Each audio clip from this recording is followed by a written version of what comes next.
The ancient, whispering heart of Ethelgard beat slowest when the sun dipped below the jagged peaks of the Startooth Mountains. It was then, as twilight painted the sky in hues of amethyst and rose, that Elara felt the world settle into its true rhythm. Most people in the village of Silverstream knew the quiet of dusk, the soft murmur of the brook, the hoot of a distant owl. But Elara knew more. She knew the Whis. They weren't sounds, not exactly. Nor were they sights, though sometimes, if she squinted just right, she could catch the faintest shimmer in the air like heat haze over a summer field, but colder, clearer, sparkling with an inner light. The Whis were the forgotten songs of the earth, the lingering echoes of ancient trees, the dreams of sleeping stones, and the gentle sighs of the wind as it combed through the long grasses. They were the stories the world told itself, too soft for human ears, too subtle for human eyes, yet Elara felt them deep in her bones, a constant comforting thrum beneath the surface of everything. From her small window, overlooking the winding silver stream and the emerald expanse of the whispering woods beyond, Elara would watch the first stars prick the darkening canvas. She was a slip of a girl, barely 10 summers old, with hair the color of autumn leaves and eyes the deep, mossy green of the forest floor after a spring rain. Unlike the other children, who chased fireflies or played hide-and-seek among the willow trees, Elara preferred the quiet communion of dusk. It was when the Whis were strongest, when their delicate symphony swelled from a distant hum to a chorus of soft, intricate music that only she seemed to truly perceive. Tonight, however, the symphony was off. It began subtly, a faint discord in the usual harmony. The Whis, which normally pulsed with a steady, gentle rhythm, like a sleeping heart, seemed to falter. There were gaps, moments of startling silence that made the air feel thin and cold. Then, a sudden surge, a brief burst of frantic energy, before settling back into a hesitant, almost fearful cadence. Elara frowned, her brow furrowing with a concern far too old for her young face. She pressed her hand against the cool glass of the window pane, trying to focus, to understand. Grandmother Lyra, who was stirring a pot of fragrant mushroom stew over the hearth, noticed her granddaughter's stillness. Lyra was a woman carved from the very spirit of Ethelgard, her skin like weathered bark, her eyes like polished river stones, wise and deep. She was the village's whisper keeper, the last in a long line, and the only other person Elara knew who truly understood the language of the Whis. "Something troubles the wind tonight, little acorn?" Lyra's voice was a soft rumble like distant thunder, comforting and steady. Elara turned, her green eyes wide with worry. "The Whis, grandmother. They're not right. They feel scattered, like autumn leaves caught in a sudden gust. And there's a silence. Sometimes. A deep, empty silence that feels colder than winter." Lyra paused, her wooden spoon hovering over the bubbling stew. She closed her eyes for a moment, her face becoming still and serene. Elara watched, knowing her grandmother was reaching out, extending her own senses into the subtle currents of the world. After a long moment, Lyra sighed, a sound that seemed to carry the weight of forgotten seasons. "You are right, child," she said, opening her eyes. "My old ears catch only whispers of it now, but your young heart hears the full song. There is indeed a tremor in the fabric. The Whis are troubled." The Whis were the lifeblood of Ethelgard. They were the delicate threads that wove magic into the very air, that nurtured the ancient trees, that kept the rivers pure, and that whispered forgotten cures to the village healers. Without the Whis, the colors of the world would dull, the songs of the birds would lose their joy, and the very spirit of Ethelgard would wither. They were the gentle guardians of balance, the unseen architects of wonder. "What could cause such a thing?" Elara asked, her voice barely a whisper. The thought of Ethelgard without its vibrant, shimmering hum filled her with a profound dread. Lyra stirred the stew again, her movements slow and deliberate. "Many things can trouble the Whis, little acorn. A sudden blight, a river diverted, a heart filled with too much sorrow. But this feels different. It feels like something is pulling at the threads, not just fraying them." She paused, then looked at Elara, a spark of determination in her ancient eyes. "The Whis are like a grand tapestry. Each thread is a story, a memory, a spark of life. When threads are pulled, the whole pattern suffers." Tapestry?" Elara repeated, trying to picture it. But who would pull them? Lyra shook her head. That, my dear, is the question. The Whis have always been free, guided by the natural flow of life. For them to be pulled, it suggests a hand, a will, and not a gentle one. A shiver ran down Ilara's spine, not from cold, but from the sudden, unsettling thought of a conscious force disrupting the world's quiet magic. She had always imagined the forces of Ethelgard as natural, benevolent, or at worst indifferent. The idea of something actively harming the Whis was a new and frightening concept. What can we do? Ilara asked, her eyes pleading. Lyra smiled, a soft, encouraging crinkle at the corners of her eyes. We listen, we observe, and then, when the path becomes clear, we act. But for now, we listen. She ladled a generous portion of stew into a wooden bowl and handed it to Ilara. Eat, child. A strong body helps a keen mind, and after we will take a walk to the Elderwood. The Whis are oldest and strongest there. Perhaps they will tell us more. The Elderwood was a place of deep magic, even for Ethelgard. It lay beyond the familiar paths of the Whispering Woods, a sanctuary of colossal trees that had stood for millennia, their gnarled branches reaching for the stars like ancient supplicants. It was said that the first Whis had stirred into being there, born from the dreams of the sleeping earth. Even in daylight, a hushed reverence permeated the air of the Elderwood. At night, it was a cathedral of starlight and shadow, where the Whis sang their most profound songs.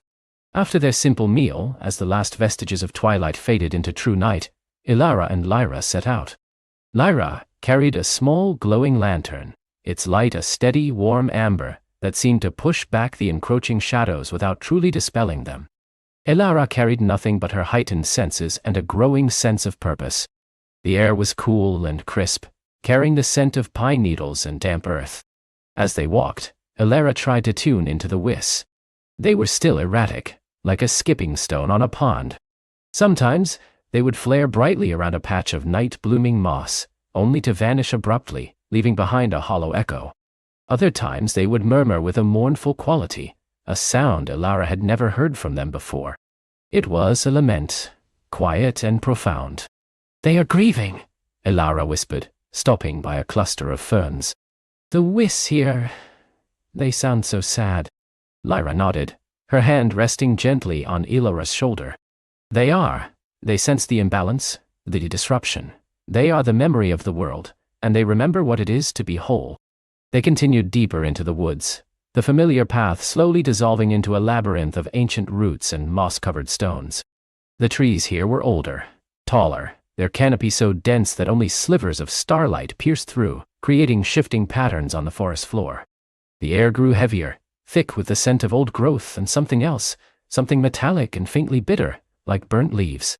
As they approached the boundary of the Elderwood, marked by a ring of standing stones draped in luminous lichen, the strangeness intensified. The Whis, which should have been a roaring torrent of magic here, were instead muted. It was like trying to hear a symphony through thick walls. There was a sound, a faint, grating hum that vibrated beneath Ilara's skin, utterly unlike the delicate melody of the Whis. Do you hear that, grandmother? Ilara asked, her voice tight with unease. That hum? It's not the Whis. Lyra's face was grim. Indeed, little acorn. That is a sound I hoped never to hear again. That is the sound of discord, of magic being forced. They stepped through the standing stones. The air within the Elderwood was colder, despite the absence of wind. The luminous lichen on the stones seemed to flicker weakly, its light struggling against an unseen weight. The ancient trees, usually vibrant with the inner glow of the Whis, stood like silent, shadowed sentinels, their magic dimmed. The grating hum grew louder, a low thrumming that seemed to vibrate in the very earth. Ilara felt a prickling sensation on her skin, an unnatural chill. The Whis were almost silent here, only the faintest, most desperate echoes reaching her. It was as if they were hiding, or had been driven away. They followed the sound, deeper into the heart of the Elderwood, towards the oldest, largest tree, the Heartwood. It was a behemoth, its trunk wider than a small cottage, its branches reaching higher than any other. It was said that the Heartwood was the very anchor of Ethelgard's magic, the place where the Whis gathered their greatest strength before flowing out into the world. As they drew closer, a strange sight unfolded before them. The area around the heartwood was bathed in an eerie, pulsing light, not the soft, natural glow of the Whis, but a harsh, almost clinical blue. It pulsed with the rhythm of the grating hum. And within this unnatural light, something was happening. 4 figures stood around the base of the heartwood, their backs to Elara and Lyra. They were cloaked in dark, heavy robes obscuring their forms. Each figure held a staff, not of natural wood, but of a dark, polished metal that seemed to absorb the light rather than reflect it. From the tip of each staff, a beam of the same harsh blue light extended, converging on the massive trunk of the heartwood.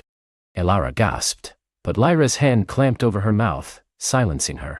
Lyra pulled Elara behind the thick trunk of a fallen moss-covered tree, their hiding spot obscured by a tangle of ancient roots and shadowy ferns. From their vantage point, they could observe without being seen. The blue light pulsed, and with each pulse, the grating hum intensified. Elara felt a deep ache in her chest, a sympathetic pain for the ancient tree, for the very essence of Ethelgard. She could feel the Whis, trapped within the heartwood, screaming in silent agony as the strange blue energy leached something vital from them. The air around the figures shimmered with an oppressive, unnatural magic, a stark contrast to the organic, gentle magic of the Whis. "Who are they, grandmother?" Elara whispered, her voice trembling. Lyra's face was etched with a mixture of fear and profound sorrow. "They are the Shadow Weaver's child, or their descendants. I thought their kind had been gone from Ethelgard for centuries. They seek to twist the Whis to their own will, to drain their power and harness it for purposes unknown and unholy." "Twist the Whis?" Elara repeated, horrified. The Whis were pure, untamable, the very song of life. How could anyone twist them? "They do not create, little acorn," Lyra explained, her voice low and strained. "They only corrupt. They take the raw, vibrant magic of the Whis and channel it through their dark tools, forcing it to obey their commands. It leaves the Whis broken." As Lyra spoke, the rhythmic pulsing of the blue light intensified, and the hum rose to a piercing whine. From the trunk of the heartwood where the 4 blue beams converged, a strange shimmering vapor began to rise. It was a pale, opalescent mist, swirling with colors Elara recognized as the very essence of the Whis, faint golds, greens, blues, and silvers. But instead of drifting freely, this mist was being drawn upwards, sucked into a swirling vortex that formed above the cloaked figures. The vortex was a shimmering, unnatural eye of energy, swirling with the stolen essence of the Whis. It pulsed with a dark, hungry light, growing larger, more intense with each passing moment. Elara watched in numb horror as the vibrant life force of the Elderwood, of Ethelgard itself, was slowly, agonizingly siphoned away. The Shadow Weavers chanted in a low, guttural tongue, their voices resonating with the dissonant hum of their magic. The words were harsh and alien, a stark contrast to the gentle, melodic language of Ethelgard. Elara could feel the drain, the lessening of magic in the air around them, a growing emptiness where the Whis should have been. The luminous lichen on the stones around them dimmed further, and the ancient trees seemed to sag, their branches drooping, their leaves losing their verdant glow. Suddenly, one of the cloaked figures raised a hand, and the swirling vortex above them pulsed violently, drawing in a massive surge of the opalescent mist. The heartwood itself seemed to shudder, a deep, resonant groan echoing through the forest. Elara felt a sharp, stabbing pain in her own heart, a feeling of immense loss and profound violation. "They are drawing out the heart wisps," Lyra gasped, her voice filled with despair. "The ancient ones, the deepest stories, the very foundations of Ethelgard's magic. If they take them all, the land will wither, the magic will die." Elara's eyes were fixed on the vortex, on the shimmering mist that represented everything she held dear. She saw the colors of sunrise and sunset, the laughter of children, the wisdom of ages, the warmth of hearth fires, all being torn from their natural home and swallowed by that hungry, unnatural eye. A wave of anger, fierce and unexpected, surged through her. She couldn't just watch. She couldn't let them destroy the Whis. Before Lyra could react, Elara scrambled out from behind their hiding spot. "Stop!" she cried, her small voice echoing unnaturally loudly in the hushed, charged air of the Elderwood. The 4 cloaked figures froze, their chanting abruptly cut off. The blue light from their staves flickered, and the vortex above them seemed to waver, its hungry glow dimming slightly. All four turned, their hoods obscuring their faces, but Elara could feel their cold, piercing gaze settle on her. A wave of dark, oppressive magic washed over her, making her stumble. Lyra, recovering from her shock, lunged forward, grabbing Elara by the arm and pulling her back towards the cover of the fallen tree. Elara, no! You cannot interfere. They are too powerful. But Elara shook her head, her eyes still fixed on the figures. She could still feel the faint, desperate cries of the Whis within the heartwood, and the sight of the dwindling opalescent mist filled her with a fierce resolve. They're hurting the Whis, grandmother. We have to do something. One of the shadow weavers, the tallest of them, took a step forward. Its voice, when it spoke, was a low, resonant growl, devoid of warmth or emotion. A child, and a whisper keeper. How quaint! Your quaint magic will not stop the inevitable, old woman. The other three figures began to move, slowly fanning out around the heartwood, their blue-tipped staves now aimed directly at Elara and Lyra. The grating hum began to rise again, accompanied by a crackling sound like dry leaves catching fire. Lyra pushed Elara behind her, shielding her with her own body. "Leave this place, shadow weavers! You have no right to steal the heart of Athelgard," she cried, her voice surprisingly strong, though tinged with fear. The tall shadow weaver chuckled, a dry, rasping sound. "Right, we make our own rights, old woman. The Whis are a resource, a power to be harnessed, not merely sung to. Your age of gentle magic is over.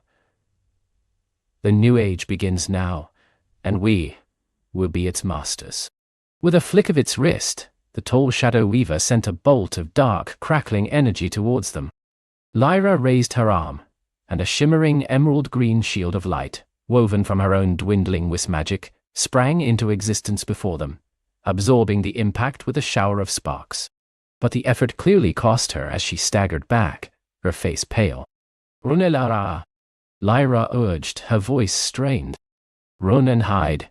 Tell the others what you've seen." But Elara couldn't run. She looked at Lyra, so frail yet so defiant, standing against such immense darkness. She looked at the heartwood, pulsing with pain, its life force being stolen. And she looked at the swirling vortex, drawing in the last precious vestiges of the Whis. A deep, quiet voice, not from the outside but from within her own mind, spoke to her. It was the voice of the Whis, a chorus of tiny, desperate melodies, urging her, guiding her. "Listen, little acorn. Listen to the truth.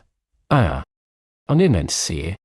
Elara closed her eyes for a moment, and instead of fear, a strange calm settled over her. She didn't know what she could do, but she knew she couldn't simply watch. She opened her eyes, and looked not at the shadow weavers, but at the swirling vortex, at the essence of the Whis being consumed. She reached out, not with her hands but with her heart, with her mind, with every fiber of her being that had ever listened to the Whis. She focused on the faintest, most desperate whisper she could perceive, a tiny thread of magic clinging to the edge of the vortex, trying to escape. The shadow weavers were preparing another blast, their staves glowing brighter. Lyra braced herself, her shield flickering. Then, Elara pulled a now. She didn't know how. She simply felt an ancient intuitive connection, a bond forged over years of listening, of understanding a Whis. She pulled with all her might, not with physical strength, but with the power of belief, of connection, of love for Athelgard. A single, tiny thread of opalescent mist, barely visible, detached itself from the hungry vortex. It shimmered, hesitated for a moment, then, impossibly, drifted towards Elara. It was faint, weak, but it was there. The shadow weavers paused, their attacks momentarily forgotten. Even the tall one seemed to register a flicker of surprise. The grating hum wavered. The tiny wisp of magic, no bigger than a firefly, drifted closer to Elara, spiraling gently. It glowed with a faint, hopeful light, a microcosm of all the Whis had ever been. As it reached her, it didn't vanish or merge with her, but simply hovered, pulsing softly, resonating with her own heart. It was a single Whis, a tiny fragment, but it was free. And it was singing. A faint, almost imperceptible melody, but a melody nonetheless.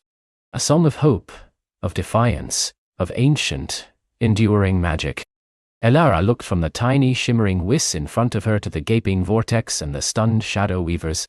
A spark ignited within her, a realization, a fragile yet potent understanding. The Whis weren't just a force to be protected.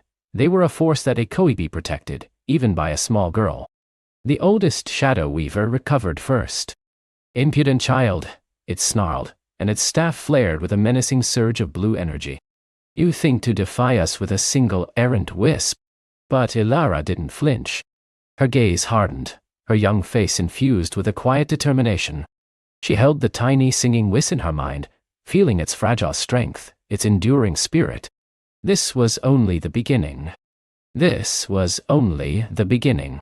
The oldest shadow weaver, its face a mask of ancient fury, unleashed a bolt of pure solidified twilight.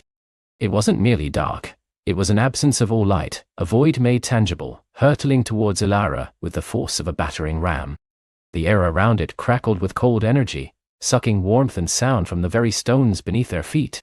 The other shadow weavers watched, their cloaked forms still, their staffs pulsing with a sinister, patient hum. They expected Elara to falter, to scream, to instinctively cower. But Elara did not cower. In that terrifying moment, her small body became an anchor. The tiny Whis she held in her mind, the one whose song was a fragile chime against the encroaching silence, flared. It wasn't a sudden burst of light, not a blinding flash, but a rapid, almost vibrating expansion of its gentle golden glow. It felt like a note struck and held, resonating outwards. As the bolt of shadow reached her, it didn't hide her. Instead, it seemed to collide with an invisible, shimmering membrane woven from pure sound and soft light. The clash was silent, yet profound. The solidified twilight did not explode or dissipate, it simply unraveled. Like a tightly wound ball of yarn hitting a gentle breeze, the dark energy began to fray at its edges, dissolving into wisps of smoke that curled away from Elara. The Whis' song intensified, a delicate, unwavering hum that seemed to absorb the dissolving shadow, not into itself, but into the very fabric of the air around Elara, transforming it from menacing darkness into mere gray mist, which then vanished entirely. The oldest shadow weaver recoiled, a low, guttural growl rumbling in its chest. Its eyes, two pinpricks of icy blue within the depths of its hood, narrowed. "Impossible," it hissed, its voice like stones grinding together. "A single, errant spark cannot unravel the great stillness." Elara felt a strange warmth spread through her chest, not just from the Whis, but from a burgeoning understanding. She hadn't pushed back the shadow. She had gathered the Whis to greet it, to sing to it, to remind it of the light and sound it had once been part of. The Whis wasn't a weapon. It was a memory, a gentle truth. Its power wasn't in force, but in its unwavering presence, its persistent melody. The shadow weavers sought to silence and still, to draw all vibrant energy into their void. But the Whis, by simply being, by simply singing, offered a counter-truth. That true energy could not be contained by absence, only transformed. One of the other shadow weavers, thinner and taller than the first, stepped forward. "It is not the spark, elder, but the child's will," it observed, its voice a dry rustle of leaves. She lensed her focus, her belief, a dangerous combination. "Belief is a foolish delusion," the elder snapped, but its staff was already pulsing again, though with less immediate aggression. This time, tendrils of shadow began to seep from the ground around Elara, snaking towards her feet, trying to coil and bind. They were not fast, but insidious, like creeping vines of night. Elara concentrated. She didn't try to fight the tendrils. Instead, she focused on the Whis, letting its song fill her mind, expanding her awareness. She felt its essence, a pure, distilled joy. And in that joy, she felt a connection, not just to this Whis, but to a vast, shimmering network of them, hidden throughout the world. A faint collective echo reached her, like distant bells chiming in harmony. Each Whis was a tiny knot in a grand tapestry of light and sound, and the shadow weavers sought to unravel that tapestry, thread by thread. As the shadowy tendrils reached her, Elara imagined the Whis' song, not as a barrier, but as a river of clear, flowing water. She let it cascade down, washing over the dark tendrils. And just as before, the shadow did not resist. It simply became less potent, less solid. It didn't disappear, but flowed around her, losing its grip, becoming like harmless smoke that drifted away, unable to find purchase. The air around her shimmered with the residual echoes of the Whis' melody, making the shadows seem thin and impotent in comparison. The shadow weavers began to whisper amongst themselves, their voices low and sharp, like shards of ice clinking together. This was not how the Whis usually behaved. Alone, they were easily snuffed. Even in small clusters, they often scattered in the face of the encroaching shadow. But this child, this Gelerai, was somehow amplifying their essence, giving them a courage they did not naturally possess.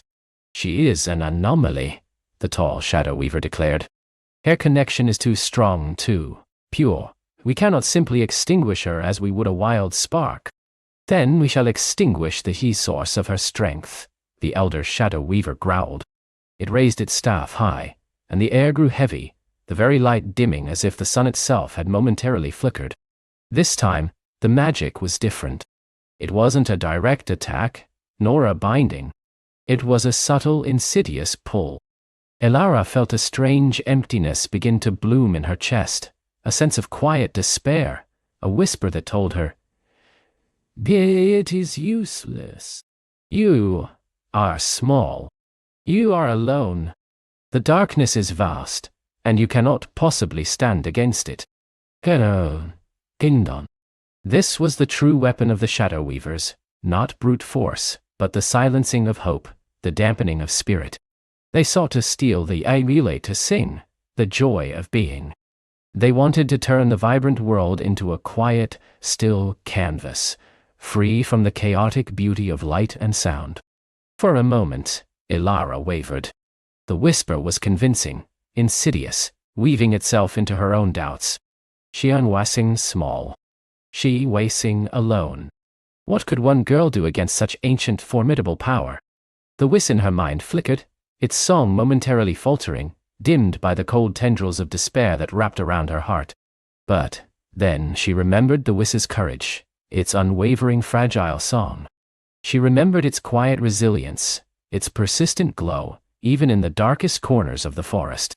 And she remembered her own promise, not just to this Whis, but to all the hidden singing lights she now felt connected to. They were not just a force to be protected, they were a force that could be protected, even by a small girl. She closed her eyes, not in surrender, but in focus. She didn't fight the despair with anger or defiance. She fought it with love.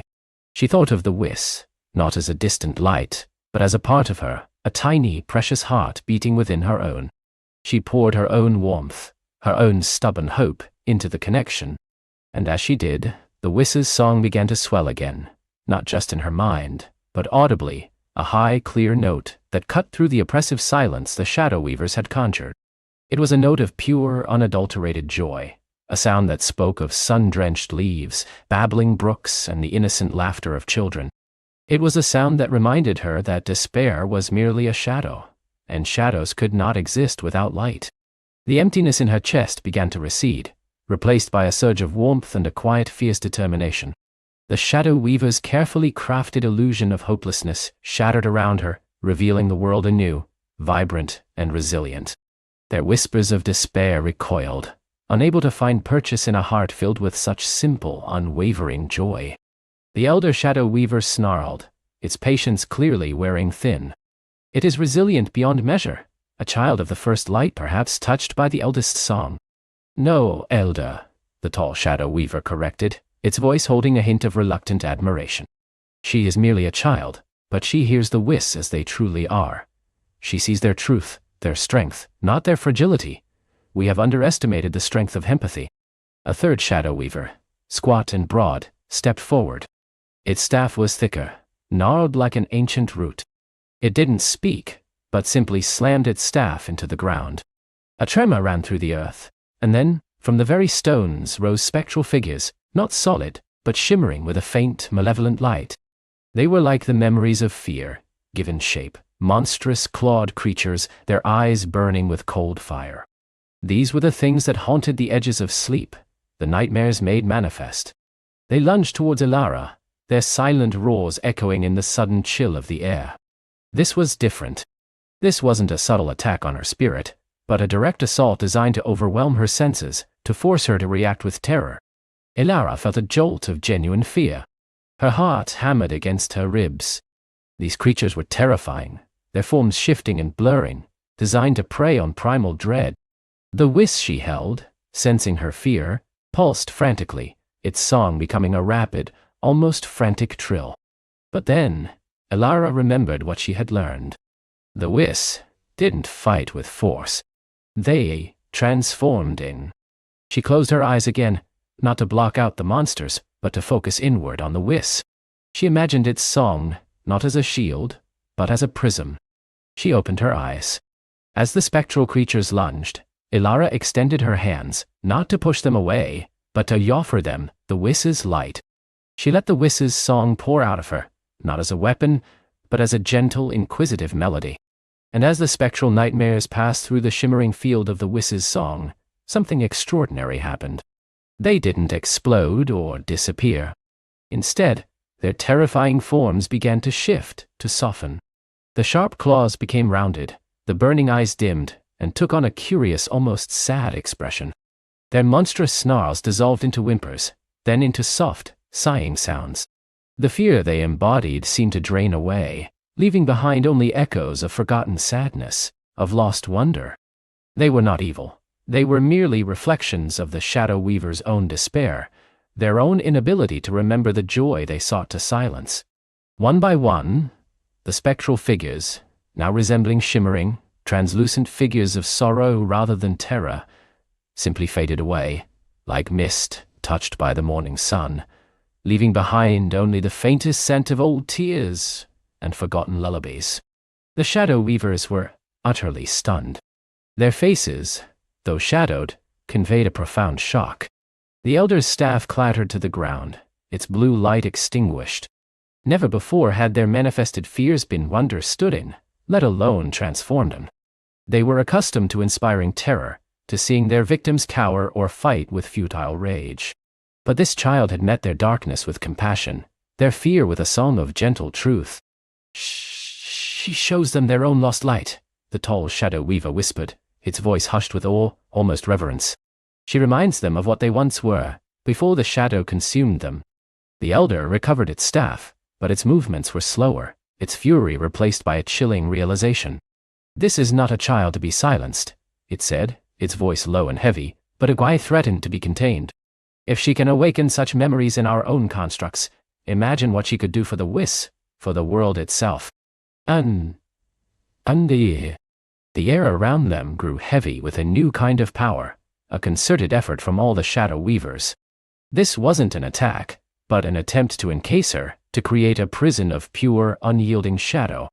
Dark energy began to coalesce around Elara, forming thick, opaque walls that rose from the ground, swirling and twisting. It was a cage of absolute darkness, designed to absorb all light, all sound, all hope. Elara felt the edges of the cage closing in, a cold, suffocating pressure. The Whis pulsed frantically within her, its song a desperate, rapid rhythm, trying to find a way out, a crack in the encroaching gloom. This was different from the direct attacks. This was a slow, deliberate, sealing away. She couldn't transform pure nothingness. She needed a path, a direction. As the darkness tightened around her, the Whis she held seemed to tug at her mind. Not a physical pull, but an urgent, insistent feeling. It wanted her to move. It wanted her to go Y3, not just stand and defend.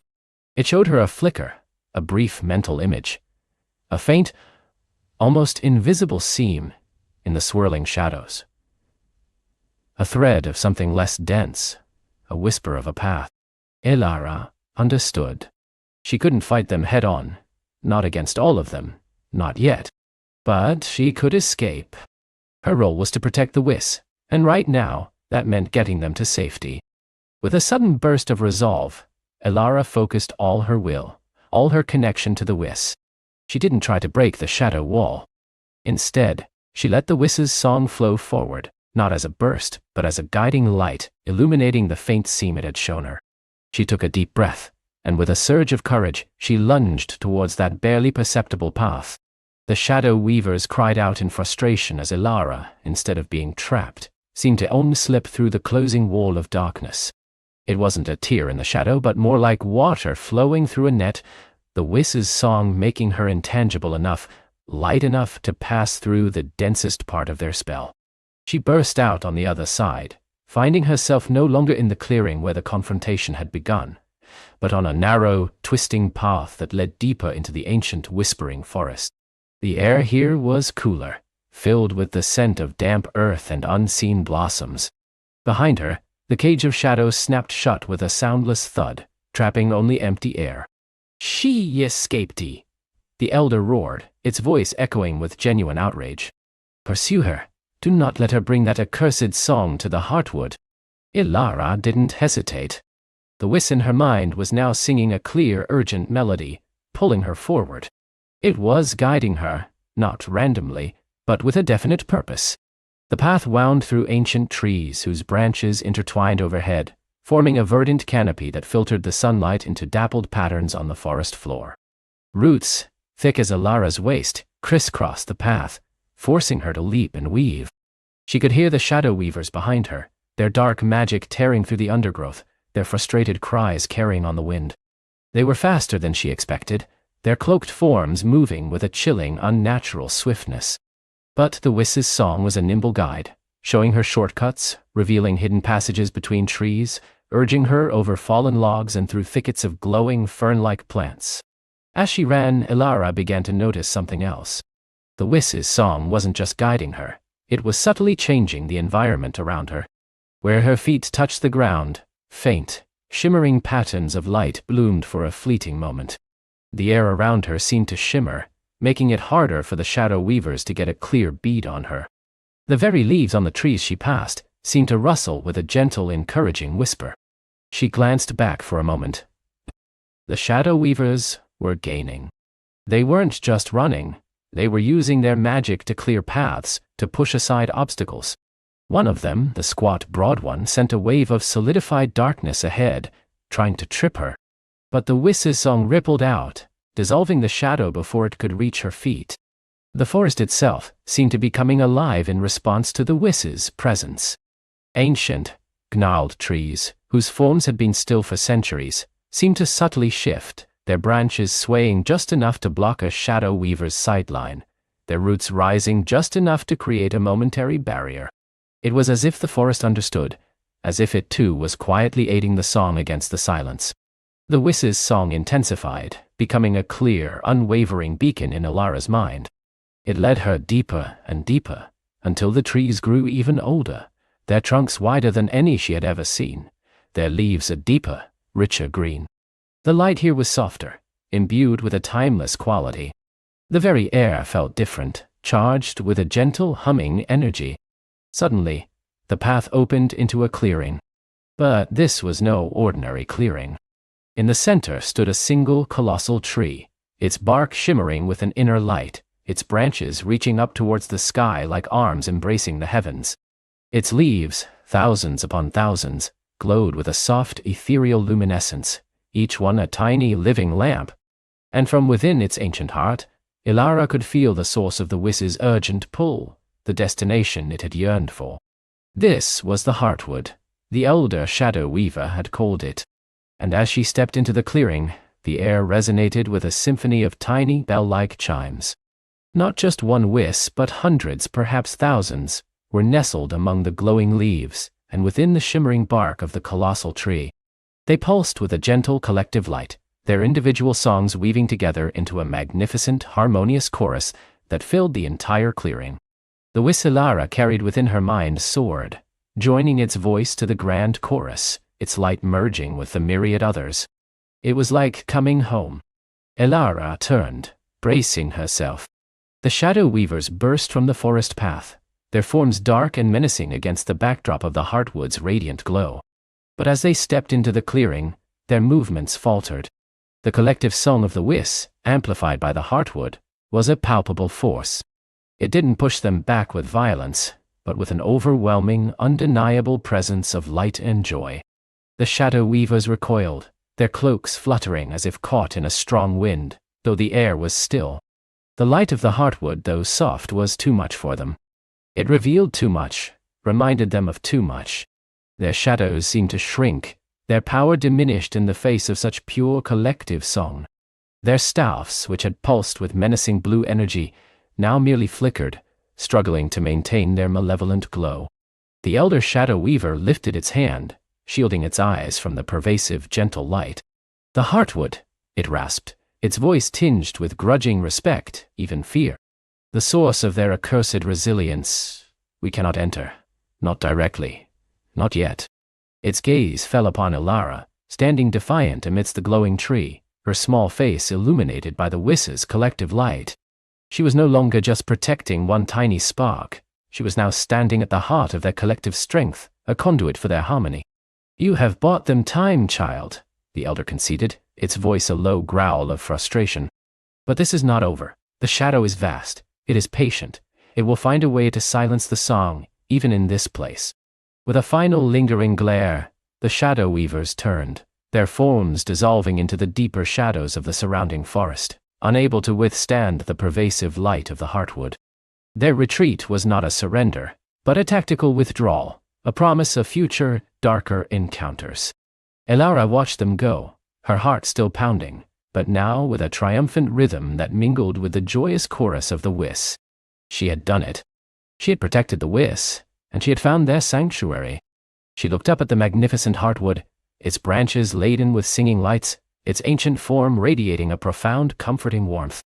The Whis she had carried, now indistinguishable from the thousands of others, pulsed with a deep sense of gratitude and purpose. A thought bloomed in Ilara's mind, clear and strong, carried on the collective song of the Whis. This is a sanctuary, but it is also a beacon. It is a place of gathering, not just for safety, but for strength. The shadow weavers seek to silence the song everywhere. To truly protect the Whis, to truly bring light back to the world, the song must not merely be defended, it must be shared. It must grow. Anundima. Ilara knew, with a certainty that settled deep in her soul, that her journey was far from over. This was a victory, yes, but only the first step. She had found a haven, and she had discovered a deeper truth about the Whis and the nature of the shadow. Now she needed to understand how to help the song spread, how to awaken the world to its own inner light, how to truly stand against the encroaching silence. The heartwood was not an ending, but a new beginning, a place where she could learn and prepare for the greater journey ahead. The heartwood pulsed with a gentle, rhythmic hum, a living heart deep within the world. Ilara spent the first weeks in a trance of discovery, each day unwrapping new layers of its magic. The Whis, with their soft voices and luminous eyes, became her teachers. They taught her not just to listen, but to feel the world's song, a vast, intricate symphony woven from every living thing, every memory, every silent wish. Elder Lyra, her eyes like pools of starlight, guided Ilara to a chamber deep within the heartwood's roots, where phosphorescent moss glowed with ancient stories. "The shadow is not merely an absence of light, little songbird," Lyra explained, her voice a soothing current. "It is a wound, a tear in the fabric of the world's song. It seeks to unravel, to silence, not out of malice, but out of a deep, ancient misunderstanding of harmony. Once the world's song was so vibrant, so overwhelming, that a part of it, unable to bear the intensity, sought quiet. But in its quest for silence, it lost its way, becoming Ilara learned that the Whis did not just sing against the shadow, but for the song that was being forgotten. They showed her how to weave her own voice into the intricate patterns of the heartwood, how to draw strength from the deep earth and the sky-reaching branches. She learned to discern the subtle vibrations of joy, sorrow, fear, and hope that echoed through the land.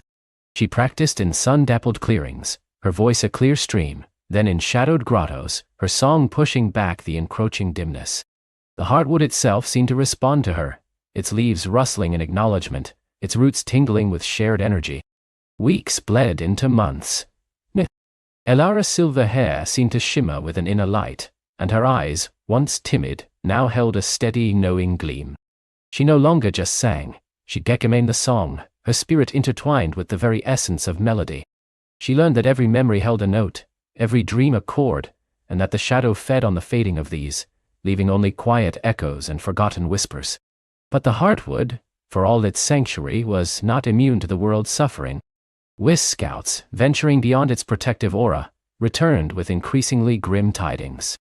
The whispering woods grow silent, Elder Lyra reported a young Whis named Phelan. His normally vibrant glow dimmed. The trees weep no sap, and their leaves refuse to unfurl. Even the ancient river, the sunstone flow, moves sluggishly, its waters dull. Another, a seasoned scout called Rian, spoke of towns where people moved like shadows, their faces blank, their laughter a forgotten echo. They speak in hushed tones, Lyra, Rian whispered, and their eyes hold no stories. The encroaching silence was spreading, weaving its tendrils through the land, muffling the world's vibrant hum. Elara felt a deep ache within her, a yearning to reach out, to sing, to awaken. One evening, as the moon cast long, silvery shadows through the ancient trees, Elder Lyra gathered Elara and the other young Whis in the central clearing. "The time has come, Elara," Lyra said, her voice resonant with ancient wisdom. "Your song has woven itself deep into the Heartwood. You carry its essence, its memory, its hope. The world needs to remember its own song. It needs to remember itself." Lyra unrolled a delicate star chart-like map woven from luminous threads. Across the land, there are places where the world's song resonates most strongly, where the threads of memory and magic are tightly bound. These are the great nodes, the anchor points of the world's harmony. The shadow seeks to silence them first. You must journey to these nodes, Elara, and awaken them one by one. Reignite their individual melodies, and they will, in turn, awaken the dormant song in the hearts of the people around them. This is Elara's heart thrummed with a mixture of fear and fierce determination. "I will go," she declared, her voice clear and strong. "You will not go alone," Lyra smiled.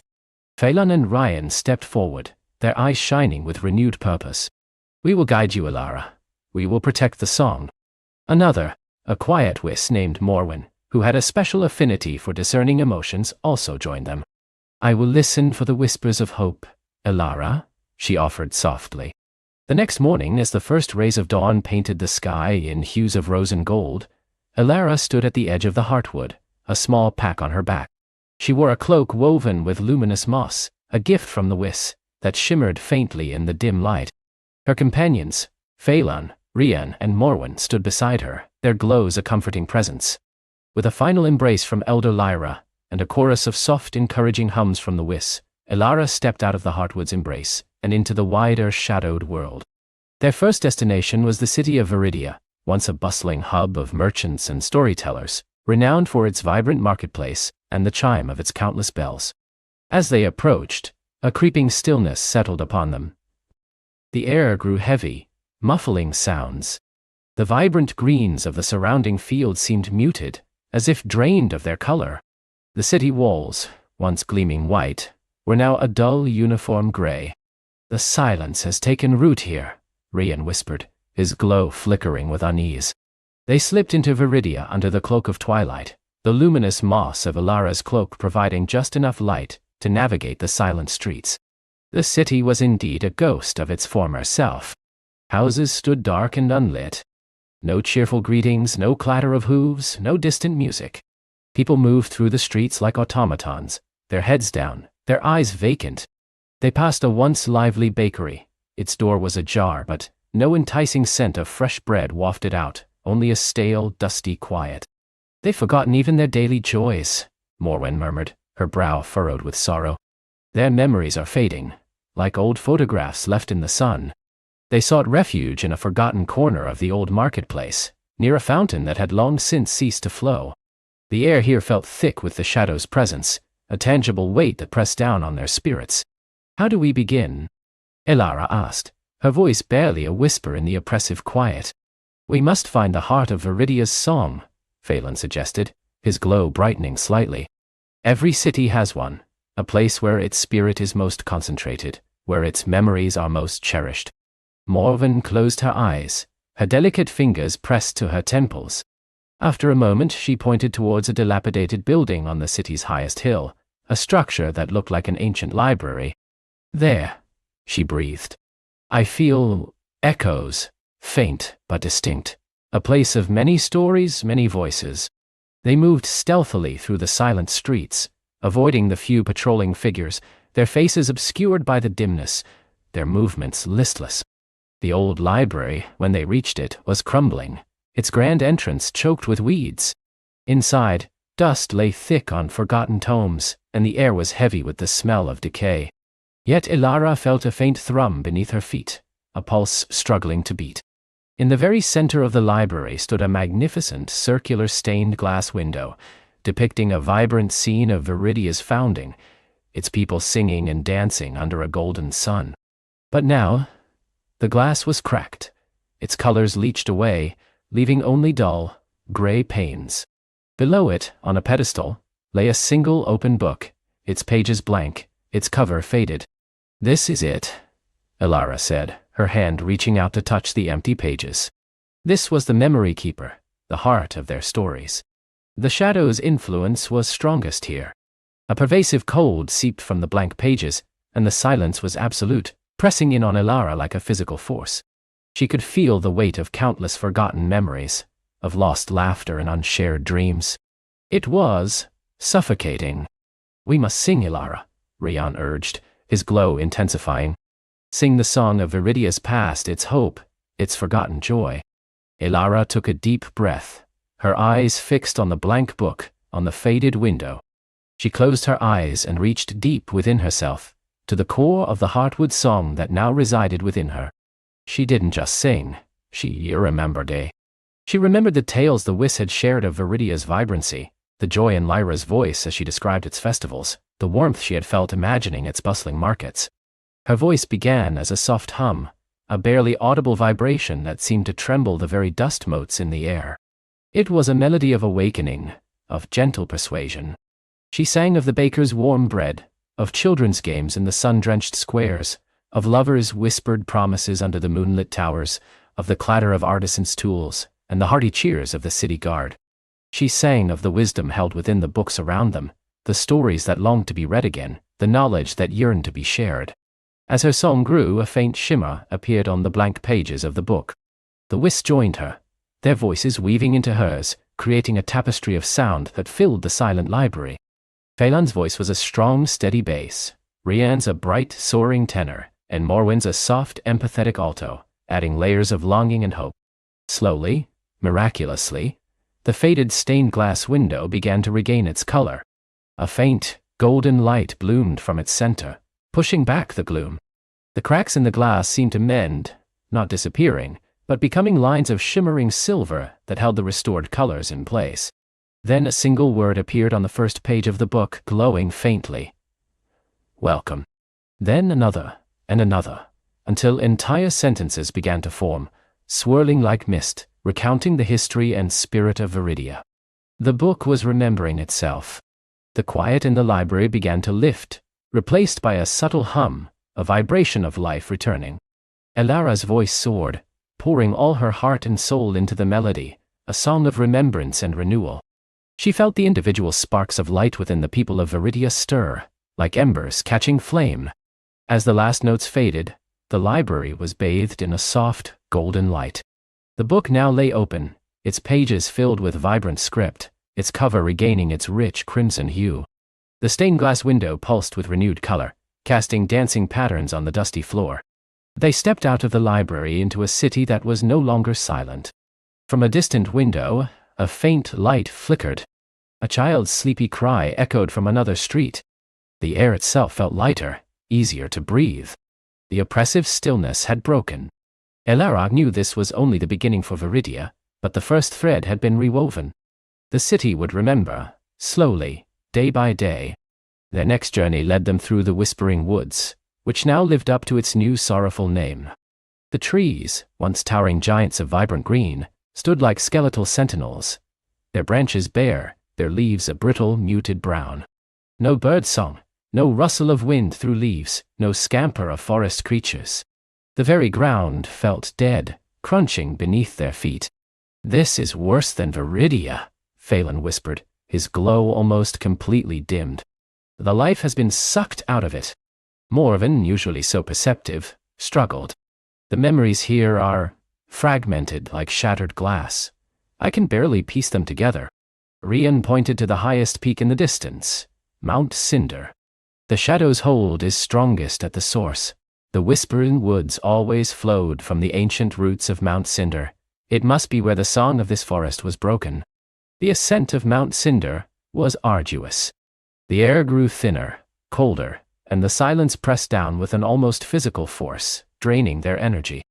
Elara felt the weight of countless lost forest spirits, of ancient trees that had simply forgotten how to grow. She could hear the faint, mournful echoes of what the forest once was, the roar of a waterfall, the chatter of squirrels, the deep, resonant hum of ancient roots communicating. As they neared the summit, they found a desolate plateau, devoid of any vegetation. In the center stood a single enormous, petrified tree, its bark like stone, its branches reaching like gnarled frozen fingers towards the bleak sky. It was utterly silent, a monument to forgotten life. "This is the heart tree of the Whispering Woods," Rian murmured, his voice filled with reverence and sorrow. "Its roots once held the entire forest in a living embrace.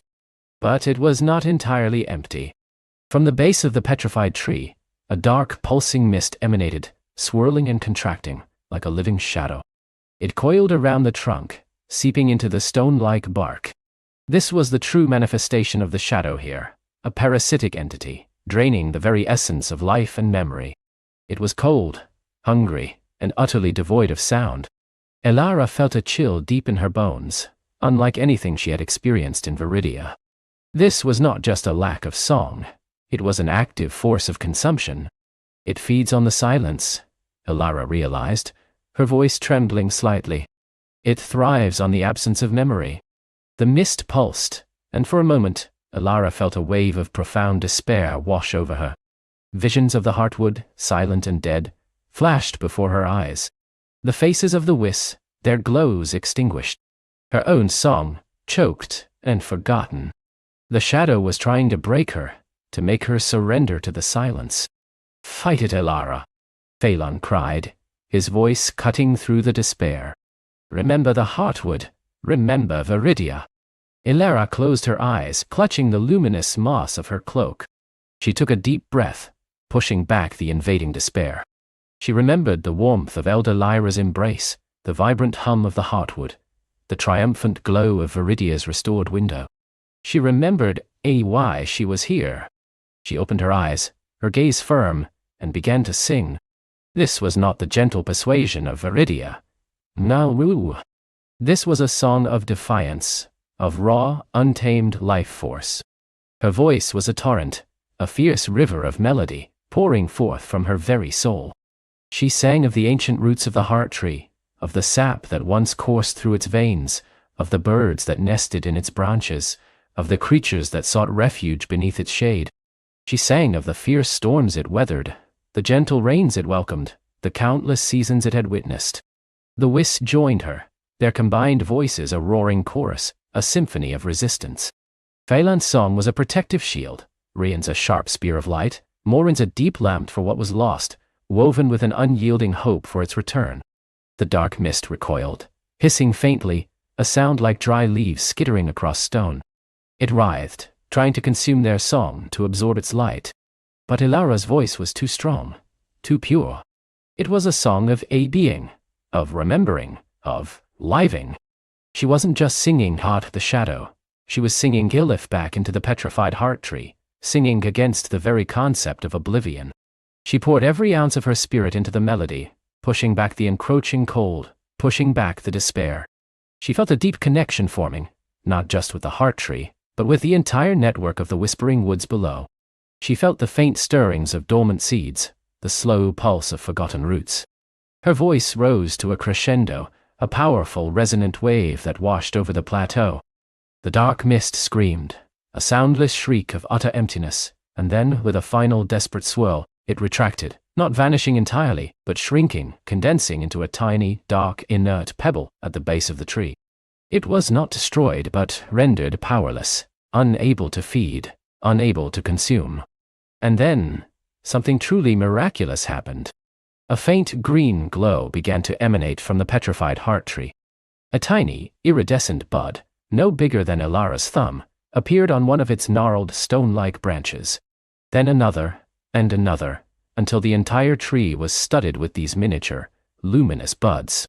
As Ilara's song softened, shifting from defiance to tender nurturing, the buds unfurled, slowly, majestically, into delicate, translucent leaves, shimmering with all the colors of the rainbow. A gentle breeze, the first in what felt like an eternity, rustled through the newly formed leaves, creating a soft, melodic whisper. It was the whispering woods, returning to itself.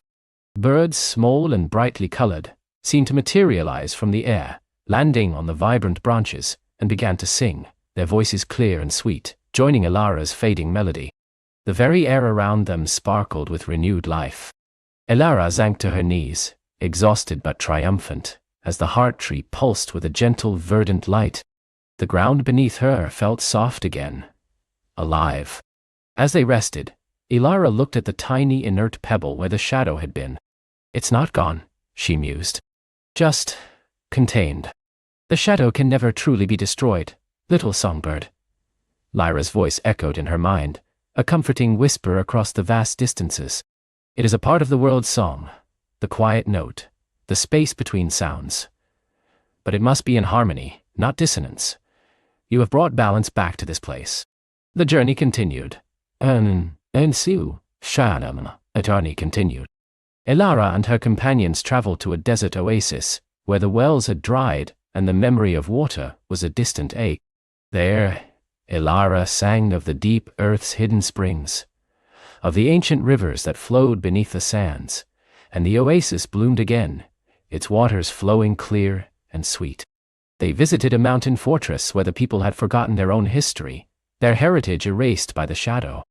Ilara sang of their ancestors' triumphs and struggles, and the fortress walls seemed to hum with rekindled pride. Each note awakened was a thread rewoven into the world's song.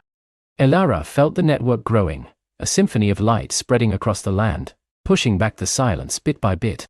Her own song grew stronger with each victory, her connection to the world deeper, her understanding of the shadow more profound. She learned that the shadow was not a single entity, but a pervasive state, a collective forgetting that manifested in different ways. Finally, after many moons, after countless nights under open skies, after facing doubt and despair and triumph, they stood on the edge of the world's end peaks, a jagged, desolate range that pierced the clouds like broken teeth. This was their final destination, the rumored source of the most ancient silence, the place where the world's song had first been fractured. "This is where the great stillness began." Lyra's voice resonated in Ilara's mind, a solemn warning. Where the world's song, in its overwhelming glory, became too much for a part of itself to bear, and sought an absolute quiet. "It is a place of profound absence, Ilara. Be wary." The world's end peaks lived up to their name. The air was thin and frigid, biting at their skin. No snow fell, only a fine gray ash that crunched underfoot. The peaks themselves were devoid of any life, sharp and black against a perpetually overcast sky. No wind whistled, no avalanche roared, no creature stirred. It was the epitome of silence, a vast echoing void. "I can't feel anything here," Morwen whispered, her usual glow almost completely extinguished by the oppressive quiet. No memories, no hopes, no fears, just nothing. Phelan and Ryan stood close to Ilara, their own glows dim, their expressions grim. This was unlike anything they had faced before. The shadow here was not a mist, not a fading memory, but an all-encompassing emptiness. They climbed higher, driven by an unwavering resolve. The ascent was a battle against the very air, which seemed to resist their every breath. Finally, they reached the highest peak, a vast, flat expanse of black rock that seemed to absorb all light. In the center of this desolate plateau, a gaping chasm opened into the earth, a maw of absolute darkness. No light escaped it, no sound. It was the source, the great stillness. A faint, chilling whisper, colder than the mountain air, brushed against Ilara's mind. Why resist? Why struggle? There is peace in the quiet. peace in the forgetting. Surrender, little songbird. Let the silence embrace you. Inni. And Zedal. Elara stumbled, a wave of profound weariness washing over her. The whisper showed her images of a world at peace, but it was a peace of emptiness, a world where nothing existed, nothing remembered. It was tempting for a moment to simply lay down and let the silence take her. No. Elara cried aloud, her voice a fragile spark in the vast quiet. She pushed back against the insidious whisper, recalling the vibrant hum of the heartwood, the triumphant light of viridia, the living pulse of the heart tree. Silence is not peace. It is forgetting. It is absence. The whisper grew stronger, more insistent. You are but one voice. The song is too loud, too chaotic. I bring order. I bring rest. Infanadel. You bring oblivion. Elara countered, drawing strength from the love and hope she carried within her. She looked at her companions, their faces etched with fear but their glows still present, however faint. They were fighting too. This was it. The final stand. She could not just sing yacht this silence, nor could she simply contain it. This was the primordial wound, the source of the misunderstanding.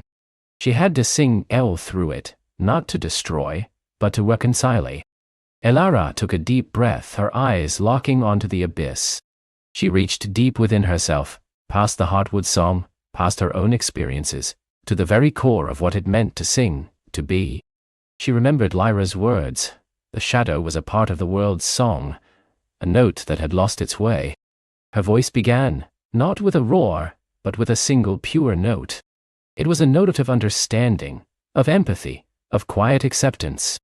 It acknowledged the pain, the overwhelming nature of the world's original song that had driven this part to seek silence. It was a lament for the lost peace, a balm for the wound. The abyss pulsed, a ripple of disturbance passing through its absolute stillness. The whisper in Elara's mind became a shriek of confusion, of rage. What is this? This is not sound. This is not noise. Nini Melwa. Tanya Hudizai. Athani Sin. It is harmony, Elara declared, her voice growing stronger, weaving in the subtle, intricate melodies of all the places she had awakened. She sang of the joy of memory, the comfort of companionship, the beauty of the vibrant world. But she also sang of the necessity of quiet, of rest, of the space between notes that allowed the melody to breathe. She was singing the Bibalancy. Phelan, Rian and Morwen joined her, their voices a powerful, resonant chorus, each adding their own unique thread to the tapestry. Phelan's song was a sturdy foundation, Rian's a soaring affirmation of life, and Morwen's a deep, empathetic hum, bridging the gap between sound and silence. As their combined song flowed into the abyss, something began to change. The absolute blackness at its heart began to shimmer, not with light, but with an iridescent, ever-shifting spectrum of colors, like oil on water.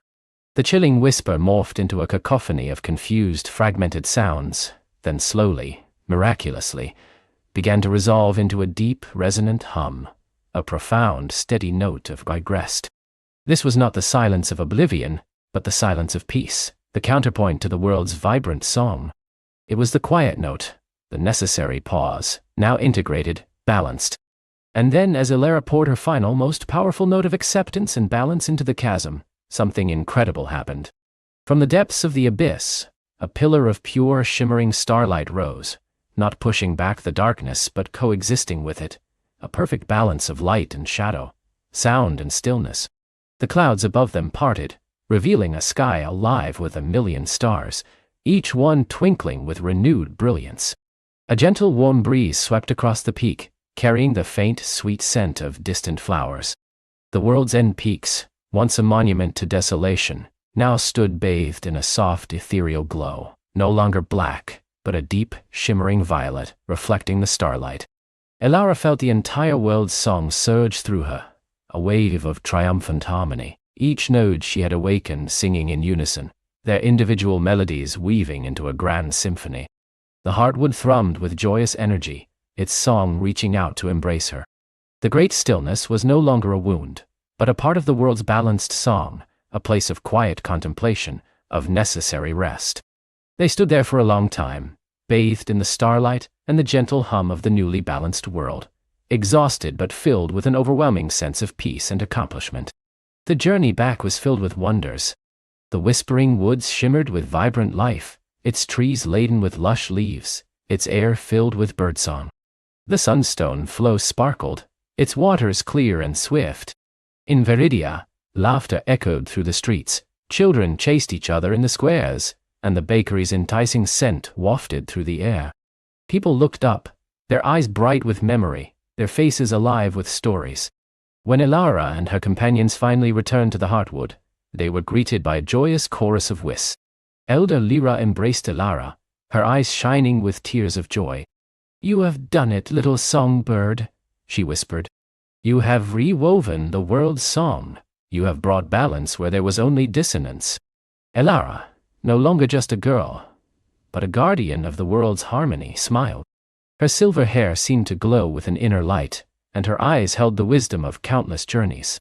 She had found her purpose, not in merely singing but in understanding, in connecting, in balancing the light and the quiet. The world was transformed. The encroaching silence had receded, replaced by the vibrant hum of life, of memory, of shared stories. The shadows still existed, as a quiet hum in the deep places, a necessary counterpoint to the light, but it no longer consumed. It was a part of the harmony, a reminder that even silence has its place, if it is in balance. Elara remained in the Heartwood, no longer as a student, but as a revered elder, a keeper of the song. She taught the younger Whis, sharing her experiences, her understanding of the delicate balance between sound and silence. She often ventured out, not to fight the shadow, but to nurture the world's song, to ensure that no part of it was ever forgotten again. And so, the world continued to sing, a vast, intricate symphony of life, memory, and hope. And Elara, the girl who had once only heard the silence, now listened to the whole, beautiful, balanced song, knowing that the greatest magic of all was the light that lived within every heart, waiting to be awakened. And as she drifted off to sleep, she knew that the song, in all its quiet hums and joyful melodies, would always be there, a gentle lullaby for the dreaming world.